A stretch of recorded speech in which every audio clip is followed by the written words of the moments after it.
ദേവസ്വം ബോർഡിന്റെ ആഗോള അയ്യപ്പ സംഗമത്തെ പിന്തുണച്ചതിന് NSS general secretary G. Sukumaran നായർക്കെതിരെ അധിക്ഷേപം. ഇന്ത്യൻ എക്സ്പ്രസ് ദിനപത്രത്തിലെ അഭിമുഖത്തിന് പിന്നാലെയാണ് അധിക്ഷേപം. സംഘപരിവാർ വാട്സാപ്പ് ഗ്രൂപ്പിലാണ് അധിക്ഷേപം. മോശം പദങ്ങൾ ഉപയോഗിച്ചാണ് വിമർശനം. വിവരങ്ങളുമായി നൃപൻ ചക്രവർത്തി ചേരുന്നുണ്ട്. നൃപൻ, ഇന്ന് ഇന്ത്യൻ എക്സ്പ്രസ് ദിനപത്രത്തിൽ G. സുകുമാരൻ നായരുടെ അഭിമുഖത്തിലാണ് ആഗോള അയ്യപ്പ സംഗമത്തെ അദ്ദേഹം പിന്തുണച്ചുകൊണ്ട് പരാമർശം നടത്തിയത്. ഇതിന് പിന്നാലെ ഇപ്പോൾ സംഘപരിവാർ ഹാൻഡിലുകൾ അദ്ദേഹത്തിനെതിരെ അധിക്ഷേപ വർഷം ആരംഭിച്ചിരിക്കുന്നു എന്നാണ് മനസ്സിലാക്കുന്നത്. എന്താണ് വിശദാംശങ്ങൾ?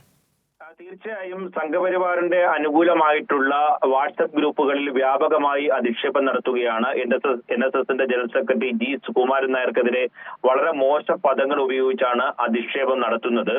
സംഘപരിവാർ ഗ്രൂപ്പുകളിലെ പ്രധാനപ്പെട്ട സംഘപരിവാർ സൈബർ ഹാൻഡിലുകളിലും ഇത് വ്യാപകമായി പ്രചരിക്കുന്നുണ്ട്. ഇന്ന് ഇന്ത്യൻ എക്സ്പ്രസിൽ വന്ന അഭിമുഖത്തിൽ അദ്ദേഹം ദേവസ്വം ബോർഡ് സംഘടിപ്പിച്ച ആഗോള അയ്യപ്പ സംഗമത്തെ പൂർണ്ണമായി പിന്തുണയ്ക്കുക മാത്രമല്ല, ഇത്തരത്തിൽ ബദൽ അയ്യപ്പ സംഗമം സംഘടിപ്പിച്ചതിന് അതിനെതിരെ അദ്ദേഹം തള്ളിപ്പറയുകയും ചെയ്തു. മാത്രമല്ല, ഇക്കാര്യത്തിൽ BJPയുടെയും കോൺഗ്രസിന്റെയും ഇരട്ടത്താപ്പും അദ്ദേഹം വ്യക്തമാക്കി. ഇതിനെതിരെയാണ് വ്യാപകമായി പ്രചരണം നടക്കുന്നത്. ശരി, നൃപൻ ചക്രവർത്തിയാണ് വിശദാംശങ്ങൾ നൽകിയത്.